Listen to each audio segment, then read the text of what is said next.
पौधा लगाना जो है आज हमारी कितनी बड़ी आवश्यकता है। आप इसको ऐसे समझ के चलिए कि आप नाना बोल रहे हैं, नहीं, आप समझदार हो, इसलिए आप सब समझदार हो, इसलिए पेड़ों को लगाने का पूरा प्रयास करिए कि जहाँ पर हो सकता है वहाँ पौधा लगाएं। आपके परिवार में आपके पिता, चाचा, पड़ोसी अगर किसी पेड़ को बिना मतलब काट रहे हैं, एक बार क्या होगा ये अगर हम लोगों ने अपना तरफ से प्रयास नहीं किया तो पहला है कि किसी भी पौधे को बिना मतलब को काटना नहीं है और अधिक से अधिक पौधारोपण करना है। प्लांट वे में का मतलब क्या है?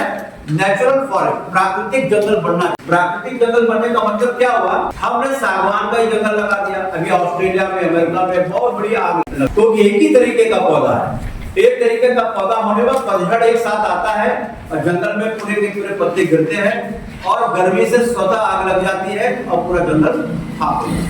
जब प्रकृति स्वयं जंगल बनाती है तो उसमें अलग अलग तरीके के पौधे लगते हैं, तो वो एक दूसरे का बचाव भी करते हैं। अगर आप लोगों को जब कभी चलोगे मेरे साथ में जंगल में, आपके बच्चे स्कूल के बच्चे कुछ गए हमारे साथ, उन्होंने अपने आप से देखा है कि कैसे नेचुरल फॉरेस्ट कैसे प्रोटेक्टेड रहता है, कैसे पूरी सुरक्षित, और ये जानना है। तो इस तरीके से जो है जब हम प्राकृतिक जंगल का निर्माण करते हैं तो जो जैव विविधता, हर जीव जो है वो अपने आप उसमें सर्वाइव, हर जीव सर्वाइव कर। मैं ज्यादातर बच्चों को बोलता हूँ कि कभी आपको सृष्टि को देखना, सृष्टि को देखना मतलब है एक पेड़ के अंदर संपूर्ण सृष्टि। आप किसी पीपल के पेड़ के पास चले जाइए जो बड़ा बड़ा पेड़, और सुबह पहुंचिए 4-4:30, आपको वहां पर आप उसके तने को, डालियों को देखिए, उसमें सैकड़ों तरीके के कीड़े मिलेंगे। और उसको देखना है तो जिस समय बच्चे देते हैं चिड़िया, तो सबसे ज्यादा पीपल के पेड़ के छाल को निकाल कर कीड़ा निकालते हैं तो उसमें प्रोटीन हो, वो अपने बच्चों का भोजन करा। मेरे बात को समझ गए?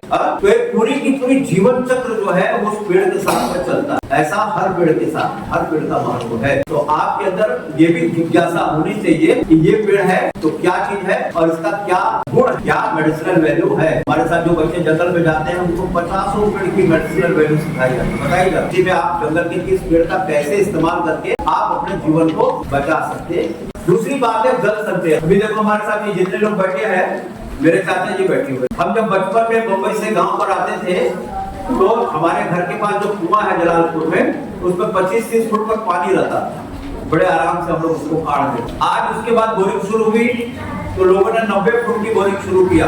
1978 में हम जानते हैं कि मेरे पड़ोसी जो है वो 90 फुट बोरिंग करके बड़ी खुश होते थे, कहते हैं 90 फुट। आजकल 350 फुट बोरिंग कर रहे हैं। 50 साल के अंदर पानी जो है 300 फुट नीचे चला गया। कितना फुट गया? 300। पीने का पानी 300 फुट नीचे चला गया। अब दूसरी बात समझिए, हमारे भूमि में जो हम खाद डाल रहे हैं, कचरा जमा फेंक रहे हैं गांव के बगल में, गांव की गड्ढी होती ना, तो अपने पूरा का पूरा कचरा लाकर गड्ढी में हम लोग फेंकते हैं। उसमें बहुत से हैवी मेटल होते हैं, भारी धातु होती है, वो भी चली जाती है। आप गाय का गोबर अगर बहुत ज्यादा गांव के आसपास, अपने कुएं के आसपास गाछ दीजिए तो कुएं का पानी खराब हो जाता है ना, तो भी धीरे धीरे रिस्क करके वो नीचे जाता है।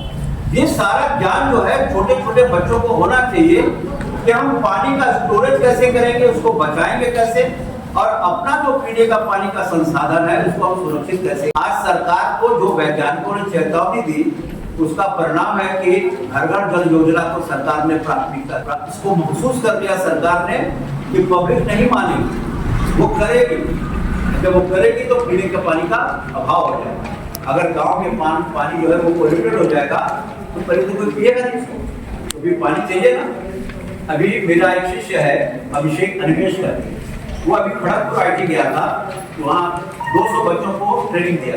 अगर बाढ़, जलालपुर गांव के अंदर बाढ़ आ जाए और पीने के पानी का अभाव हो जाए, क्योंकि बाढ़ का पानी हो जाएगा, सारा पानी खराब हो जाएगा और कहीं से भी पानी नाव से या कहीं से आने की संभावना नहीं। तो इसमें से कौन बच्चा बताएगा कि पीने का पानी कैसे तैयार, कौन बच्चा जानता है पीने का पानी कैसे तैयार करते हैं? गांव के बच्चे, हमको पता होना है। खड़गपुर आईटी के अंदर ये प्रोजेक्ट था, खड़गपुर आईटी के अंदर ये प्रोजेक्ट था कि अगर बाढ़ आ जाती है या हम जंगल में फंस जाते हैं या पहाड़ों पर चले जाते हैं, पीने का पानी नहीं है, तो पीने का पानी तत्काल हम कैसे तैयार करें? ये हम लोग खड़े पे नीचे पत्थर डालते हैं मोटा मोटा, फिर उसके बाद बालू डालते हैं, क्या करते हैं और पतला बालू डालते हैं, करते हैं ना ऐसा, और फिर ऊपर पानी भरते हैं तो नीचे से टप टप छेद से पीने का पानी निकलता है ना। अन्वेष करके उस लड़के ने उस प्रोजेक्ट को उल्टा किया, मोटे पत्थर, उसके बाद जो उनका कोयले का चूरा ऐसे ऐसे करके स्टेप पे बना दिया, और उसके बाद उसने बैटरी ऑपरेटेड यूवी बल्ब, जो कि बचा हुआ जो खराब बैटरी है उसको समाप्त कर दिया। जैसे स्ट्रॉ से पानी पीते हैं ना, ऐसे उसने उसमें स्ट्रॉ डाला कि अगर हम बाढ़ के अंदर फंसे हुए हैं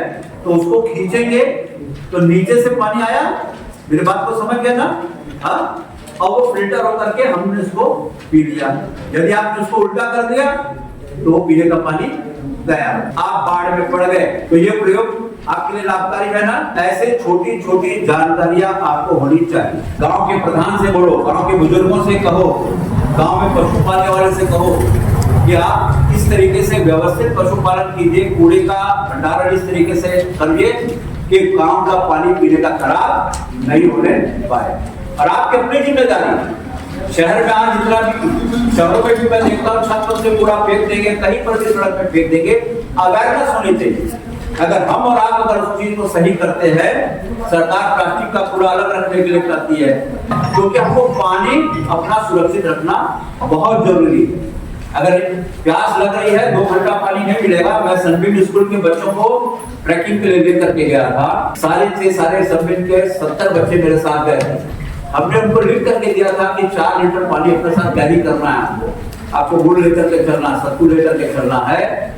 लेकिन बच्चे बड़े घर से थे, सब पैसे वालों के, वो लोग नहीं लेकर। और यही प्रयोग जो आप लोगों को बता रहा हूँ, सनबीम स्कूल के बच्चों ने जंगल में जो नाला नदी बची है उससे लोगों ने पानी को पिया। जो ये छोटी छोटी चीज ऐसी होती है जो आपका के अंदर कठिनाइयों के समय हमारे प्राण की रक्षा करती है। अंतिम है इसके अंदर प्लास्टिक का कचरा।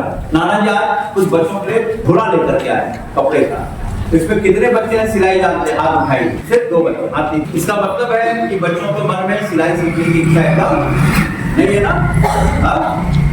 ये जो झोला है, ये नानी तुम्हारी और मेरे मित्रों की पत्नियां और मेरे बहुत अच्छे मित्र हैं राम भगत जी, उन्होंने जो है मुझे 1000 झोला भेजा। दिनेश जी बच्चों को समझाइए कि बाजार के अंदर प्लास्टिक से में पैक किया हुआ सामान नहीं लेकर के आएंगे और प्लास्टिक का उपयोग जितना कम से होगा कम करेंगे। नानी मेरी, आपकी नानी जो है 65 साल की हो गई और आप लोगों के लिए मैं पुराने कपड़े लाता हूँ, उसकी कटिंग करती है और सिलाई करके देती है कि बच्चों को प्लास्टिक का प्रयोग कम कराना है। मेरे घर में मेरे 3 मकान है, तीनों मकान में मैंने बोरिंग नहीं कराया और मैं नल का पानी जो सरकार का सरकारी पानी आता है उससे हमारा काम चल जाता है। मेरे समझ रहे हैं बात, ये पानी को बचाने का तरीका है।